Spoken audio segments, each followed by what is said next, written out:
What's up, guys? I'm back again with another tool.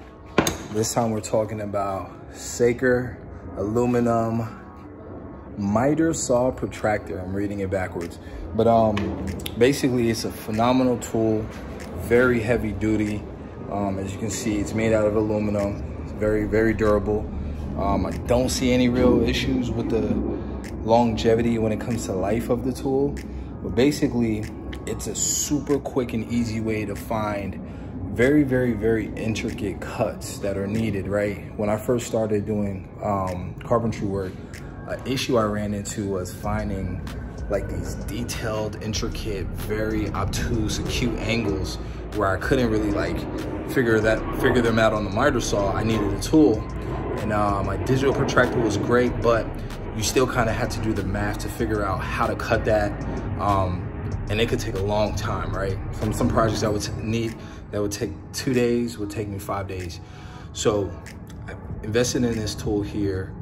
Essentially it has two sides. There's a miter cut side. So this is basically if you're cutting two pieces, and a single cut side. That's if you're just cutting one piece. So what I'm gonna show you guys today is using the single cut side, and then I'll show you what it's like to use the miter cut side. All right, let's get started. All right, so right here, we're gonna install a vertical piece of MDF. So basically we need to get this angle right here. And just looking at it, you really don't know exactly what it is. So essentially what you do is you just lay this one side down flat on the fence or on your surface. And you line this side up with your straight line. I use a straight edge to get this line here. And just kind of slide it up on that line. And once you get that there, all right, you pull it away. Then we're looking at the single cut. So it lines up. Let's see if we can get it. Lines up right there on 38 degrees. So we're gonna cut 38 degrees and see if that makes the piece straight.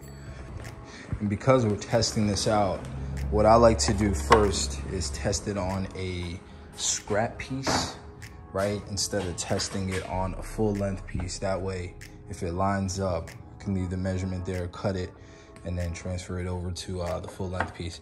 So essentially we want the piece to look similar to this. So the angle we got the miter saw is exactly where we need it. We know we got 40 degrees, 39, 38.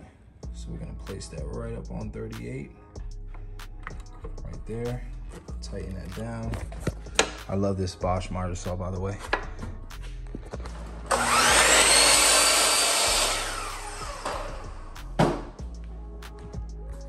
All right, so we just made that cut. As you can see, it's that edge, so let's check it out. All right, so we come here, line this up, and boom, straight. So that's an exact cut. And now we can cut the full length piece to line up. So yo, if you're wondering if I would recommend this tool here, absolutely. I would recommend this tool. You can find it in the link somewhere around it here if you want to pick it up. Fairly inexpensive, right? It's just a good tool to have, especially if you're a DIYer or, you know, a professional contractor and you want something where you don't have to really do math in your head. Get this tool. It'll save you hours upon hours, right, of doing math in your head, trying to figure out cuts, cutting stuff and things being wrong. One and done. Do it. You know what I'm saying? Again, I'm Anil with Woodwork. Check me out on TikTok, Instagram, Facebook, all that good stuff. Visit the website, get yourself a cutting board. Let's do it. Here's another quick tip for you. When you're spacing out your bead and batten, instead of measuring it by hand, create a spacer block. Make sure you label it so you know exactly which one you're using. That way you get the same exact spacing each and every time. When you place it in place, you don't have to worry about measuring out that spot or measuring out throughout the wall. It makes everything go so much quick and easy. I'm out of breath.